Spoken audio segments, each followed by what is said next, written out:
Hello all and welcome to yet another informative and interesting video. In today's video, I am going to talk about the Log4j recent security issue found. In this video, I will explain the detail about the issue and will show you the live demo with exploit code and at the end about the fix. So please stay till the end of this video. And now let's start.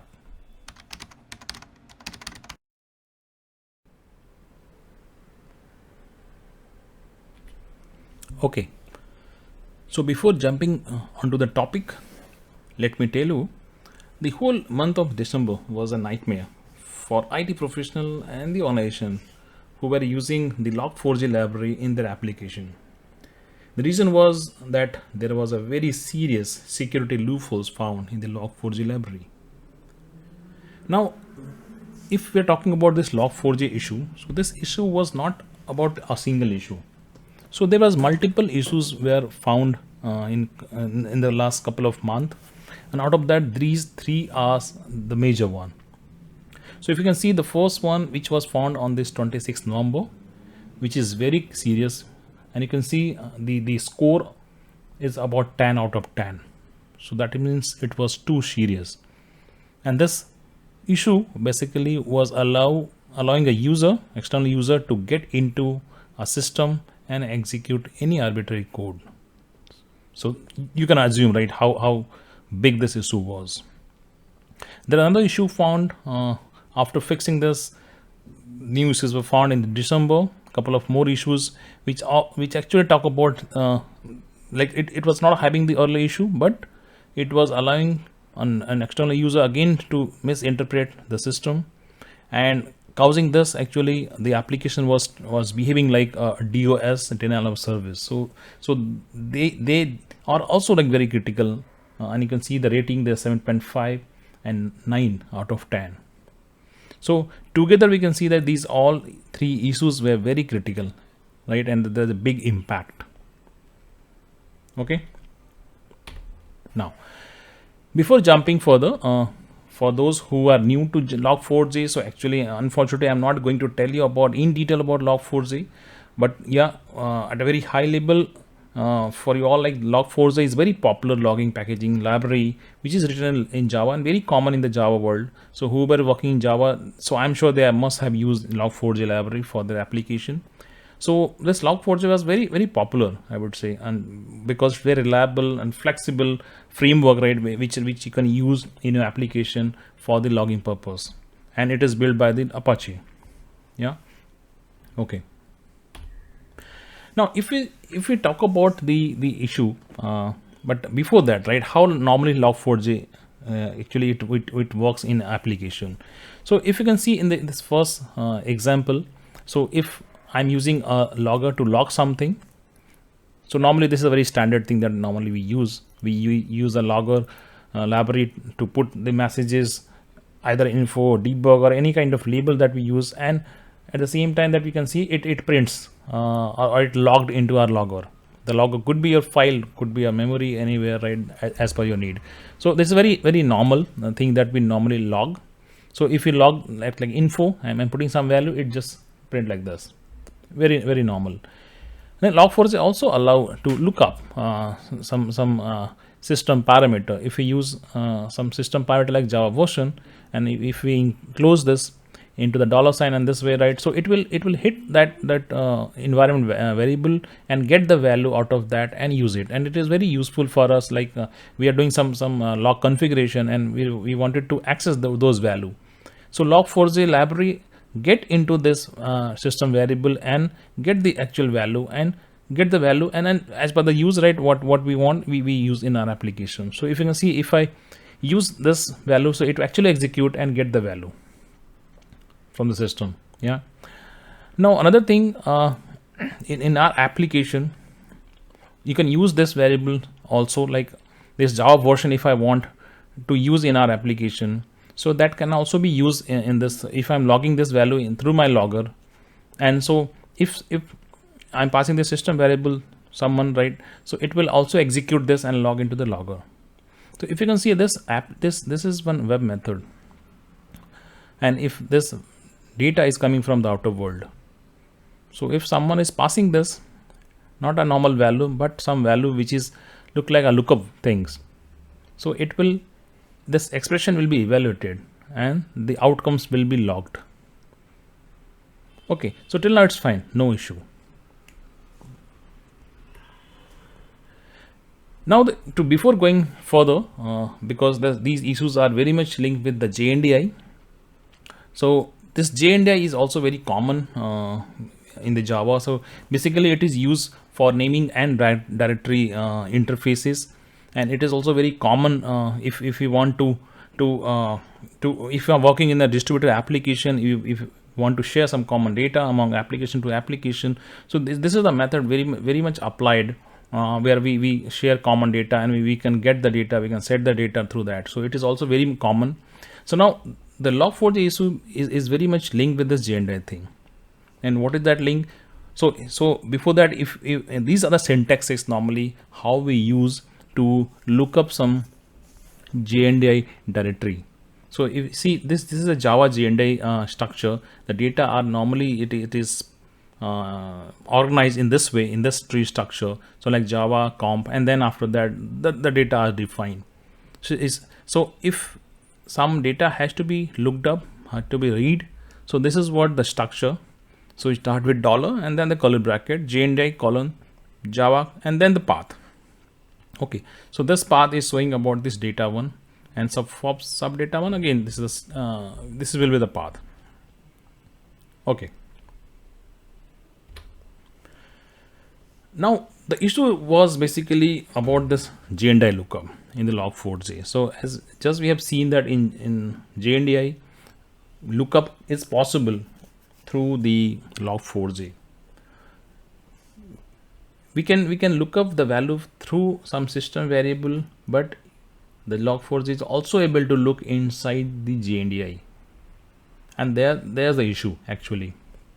So whenever the JNDI encounter this particular expression, okay, dollar symbol and something written inside the curly bracket, it actually execute that expression, right? And if this expression contains a JNDI path, for example like this, now this is the standard JNDI path, like JNDI colon LDAP, and now especially if we are combining some LDAP thing. Now LDAP is another server where the JNDI is basically stored, the data is stored. So this path is basically a path of a data test. So test is basically one object or data, you can see simple in a very lay language. It's a data which is stored on JNDI on or any server, and on this is the port. So if I want to get the data of this test one through the JNDI on this server on this port, so this is the syntax. And if this syntax is encountered by the JNDI, so JNDI will actually go into this server and try to look the data into this. So here the issue is. So what the issue, if I can again come back here. So this is my web method, and the user ID is coming from the outer world. Now let's suppose someone has entered some JNDI path over here. So what will happen? The log4j will try to hit that JNDI, and it will make a lookup into an external server if that JNDI path is containing some external server. So normally some attacker will do this. They can try to put something which is not a simple data, but actually an LDAP path. So here the risk is. Now this is a web method, and this data can come from outer world. So you can just assume any application which is it is accepting data from external user through the browser, through the URL, or any other way. So there is a risk. Okay. So now this is how the JNDI basically causing issue on this log4j library. Now just see this example. Now I have a portal, online shopping portal. Okay, and here the log4j is being used. In this portal, the application which is running is using log4j, and just assume the same method, like some public methods are there where someone can hit it. Okay. Okay, example like some REST method, REST API, and some loggers is written like this. It has a web interface where user can put the user ID, yeah, and it will make a hit to this backend server. Now this server have the vulnerable code because we know like Java, this is Log4j having this issue. Now what happened? Some attacker, which actually sitting on anywhere in this world on the one machine, and what he is trying to do on this user name, he is not going to type name, but he is typing one LDAP path. You can see this, and now where this path is now, this is the LDAP server. The attackers again he having one another server, and this IP is stored on this. Yeah, so this is the LDAP server, which is not part of this vulnerable portal. It's an attacker server. You just assume. And now what attacker is doing? He has stored one Java code on the LDAP side. So what will happen? This is a path of XYZ, and XYZ is basically one path of this Java code. So whenever someone looked into this path, so this JNDI will return a Java class file, a compiled Java class file. And what this class file contain? This class is having one static block, and in that static block it is executing some code. Yeah, so this class file is having one static section, and where it is executing some command on the console, and it's a static one. So if anyhow this class file is loaded in a JVM, so you can assume this execution will happen automatically, and it will execute that command. Yeah, so what is happening now? This LDAP server will return this class file whoever is calling. So now what happened? So number one, the attacker will type this JNDI path to this shopping page. Now this JNDI expression will go to this vulnerable server. Now this server having the JNDI log4j, sorry, and in this log4j it will execute this. It will try to log this data. Now this user ID is having one LDAP path. So what this log4j will do? Log4j will try to look up. You can see this arrow mark. It will look up to that server, and from here it will get Java compiled code, and it will come back to this server, and in this JVM it will execute. And now the attacker will actually passing any code, okay, as per his need. So this attacker is able to run any command on this host machine, and that's the risk. That is the risk, right? Because this attacker is getting the access on this server.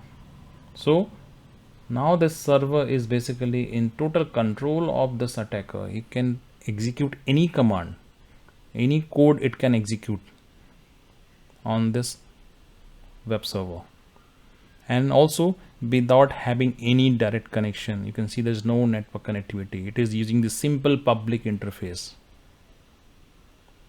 So this is the size of this issue. Yeah. Okay. Now before going to show you my live code, so just I'm just trying to show you the final outcome of this POC code that I'm going to show you. So here at the left top corner, you can see this is the exploited server where this web application is running. So I'm going to run one Spring Boot application, very simple Spring Boot application, which having one REST method, REST API, and we'll have one separate server for this LDAP, as I have shown you in the previous diagram. So there's one server. So in my case, right, I have taken some Ubuntu server. So I have one Ubuntu server for this web application. I have another Ubuntu server for this LDAP, right? Now I'm also using one Kali server. So I am going to show you one reverse shell example. That means I'm going to show you how I can access the console of this web server on a different server. So it is very risky, right? It's a total exploit actually. So this is going to show you a reverse shell. So on this Kali machine, I will get the reverse shell access of this web server. And here at the right bottom, this is a simple any workstation, any machine where actually the attacker is hitting the URL. So I will hit an URL and I will pass this one value as per the web method, and from here the attack will start. Okay, so let's start the POC.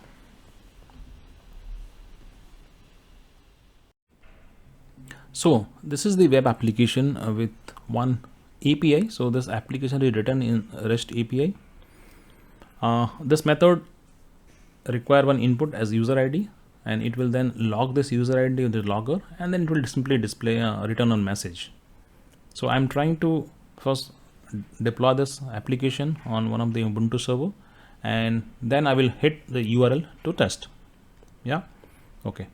So I have already deployed this file. So I have compiled this project and the jar file is uploaded on this Ubuntu. I'm just running this Ubuntu application. So it's a Spring Boot application.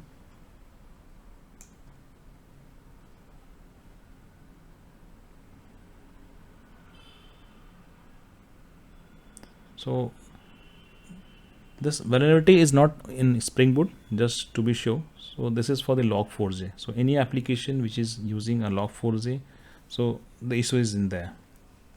Okay, so now this web application is ready. Now let me try to hit this web method through my local machine. So I will hit this from the console. So I will use the curl command.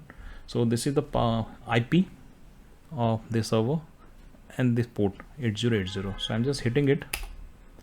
So you can see the requests were reached to the server, but it is giving a message because this context was not defined. So I will pass the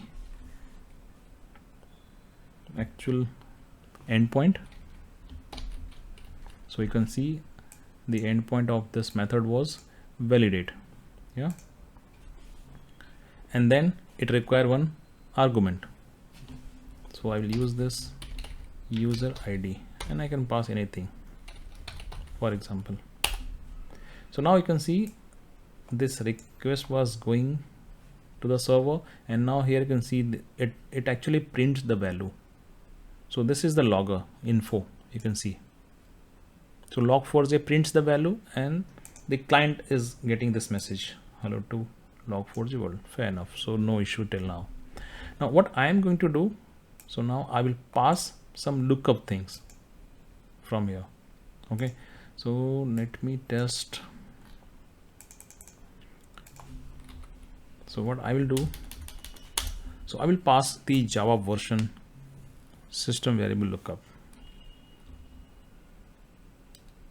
So I will put in single quote Java version. Okay, but since it's a URL, so I'm passing some special character on the URL, so better we should encode this URL.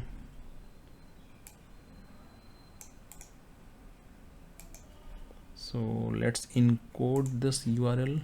So you will have a lot of free tool available. So I'm just converting this data to the URL encoder. So now I will use this value.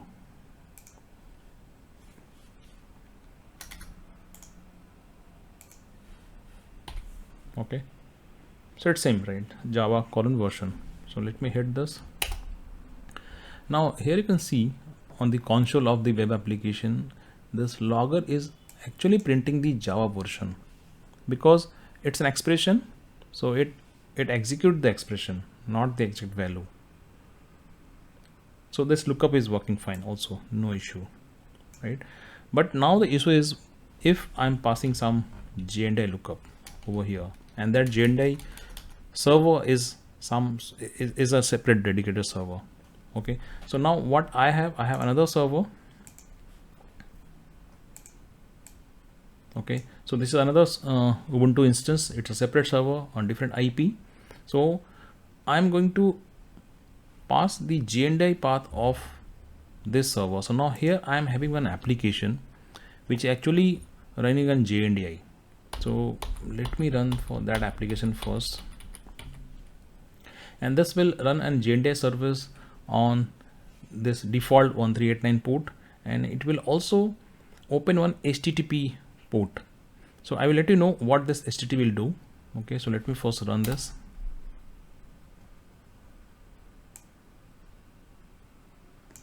So now you can see one LDAP server is running at 1389 and the IP of the server is 232 ending with, and it also running one HTTP server at 8888 port. So what happened actually? Okay, so now if I have to pass the JNDI and LDAP path as an argument. Okay, so let me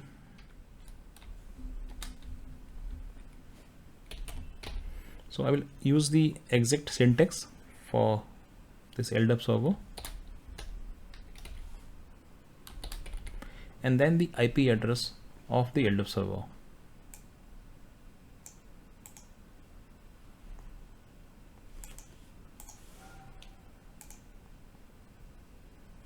And there's a port also.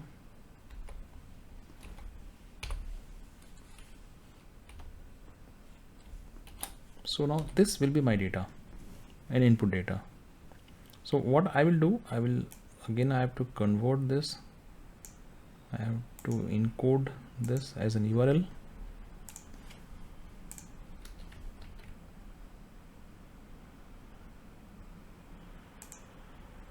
And now copy this value. So in place of this open data, I will paste this. Okay, so I'm passing this value to the web server, and let's see what web server is doing. Okay, so you can see something happening at this LDAP server. So LDAP server received one LDAP query. That means someone has looked in to this server. Okay, but it is giving an invalid query because it was not sure, this LDAP server was not sure which data, which object that someone is trying to look. So I pass one path of the LDAP server only, and not the exact object name of which that we want. So what happened, this path goes to the web server. Now this web server, what this server did actually, so it hit the URL, the LDAP URL for the lookup, and it goes into the server, right? So that means some lookup were happened from the web server to this LDAP server. And now please note, this LDAP server is totally an independent server.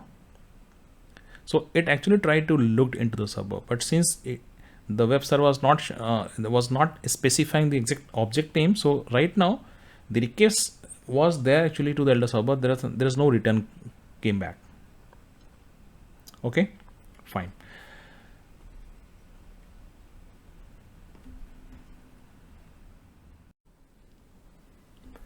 Now test another lookup for this LDAP. Now this LDAP server has a special object. So let me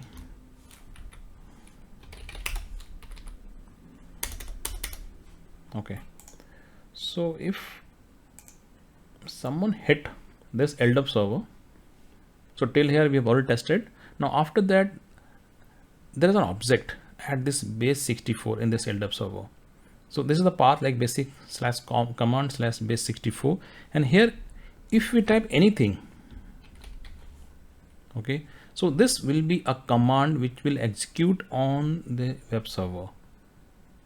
So this XYZ is actually a command or any expression, any code which will be executed on the console of this web server. Okay, and how it is happening?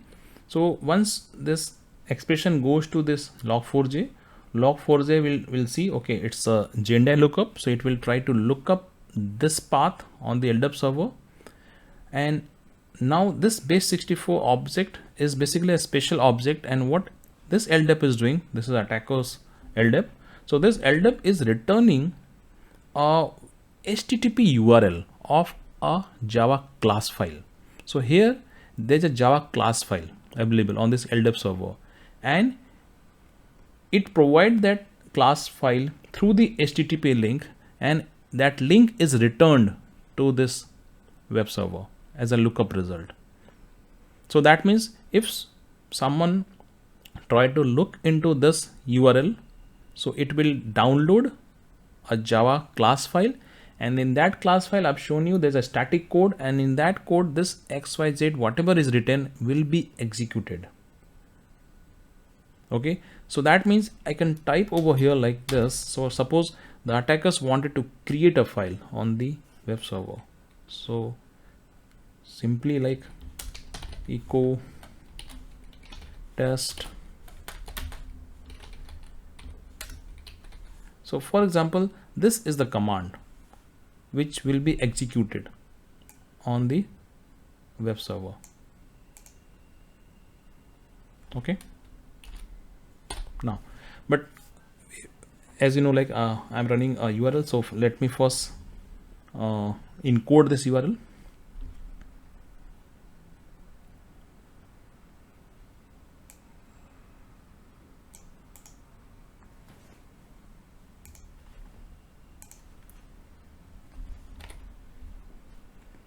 Let me check the syntax if everything is fine. Yeah, looks so.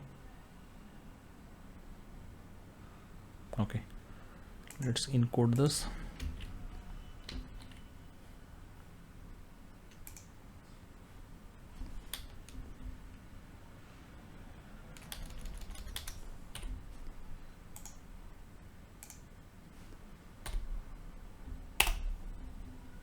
Okay,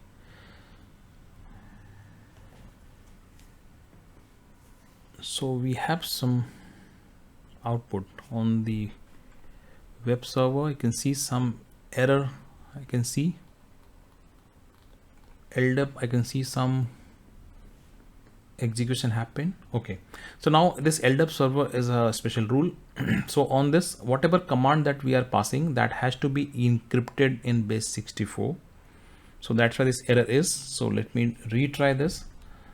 So what we are going to do, we first encrypt in base64 the command, this portion. Okay, so again using another tool.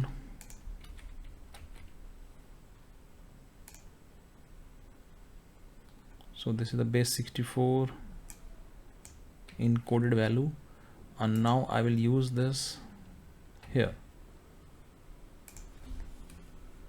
Okay, and now again encode this whole URL, and this will be used.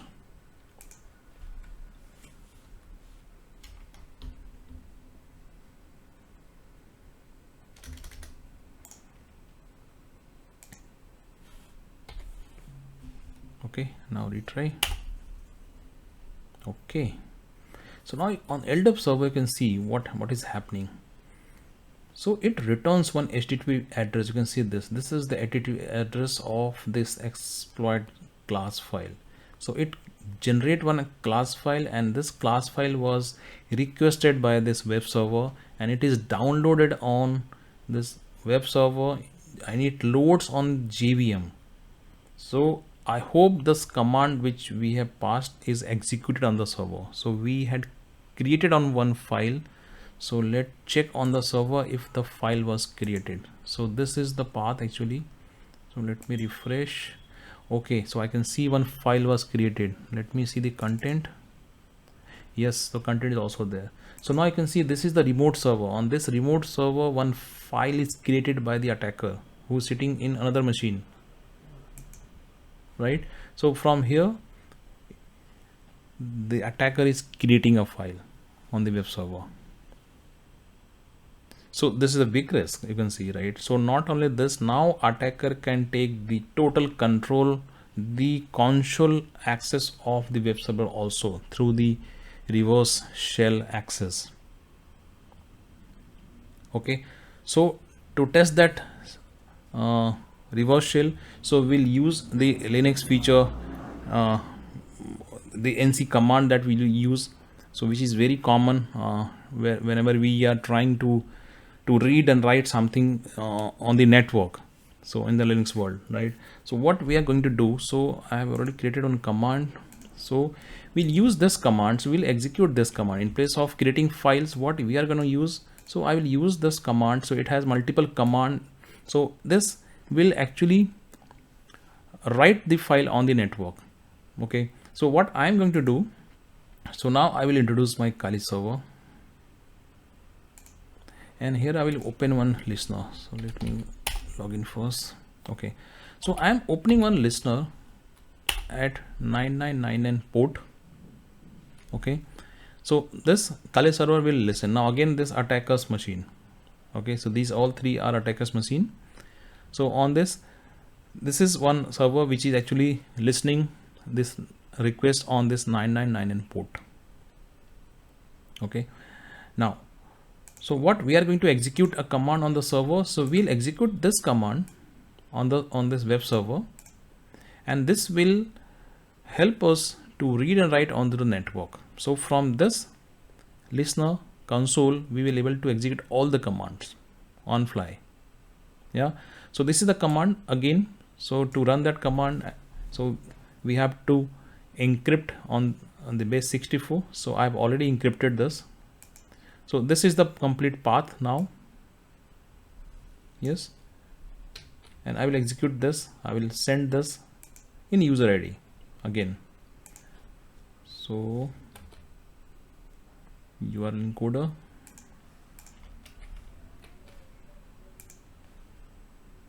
and now pass here as an argument.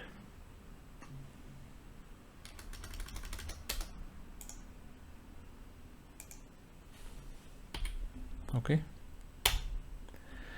oh yeah, so now see what is happening. So on the server, it is throwing some exception. On the AdDub server, you can see again it is redirecting one path, and it is returning one Java file, and in Java file the command which we are trying to run, it actually passed as a static code, and it actually execute on the server. And now on the listener side, you can see now it received one connection from the server. Okay, and now we have the console access. This is the reverse console. Now this console is not of this machine, this console of this server. Let me show you. So if I use this ls, so whatever the file it is showing, it is not of this machine. You can show it on this server. So this is the path where currently this application is running. So let me show the path. So this is the path. Okay, now this test.file text file, we have just seen that, so we can read that file.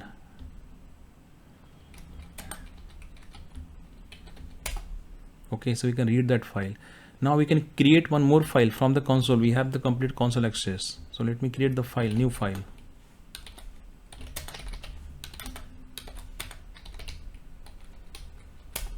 Okay, now again test. So you can see we have a test.txt, another file, file.txt, this one. Okay, we can remove the file.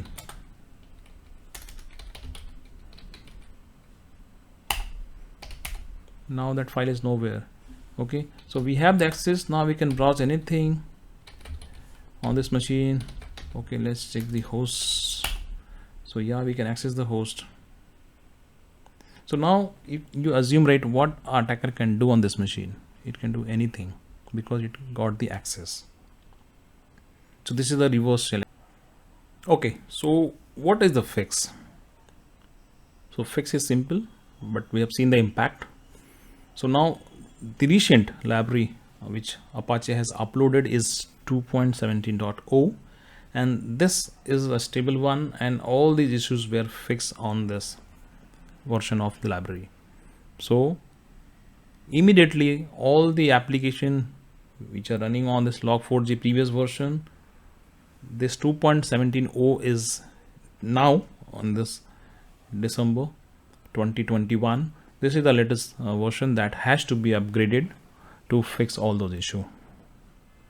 Yeah, there are a lot of workaround is also there if you don't want to upgrade to this one, but let me tell you, better you upgrade this, right? Other will make more complications to the application. Yeah, okay. So thanks for watching this video, and if you have some question or queries, please type in the comment section and I will try to reply back. Thank you.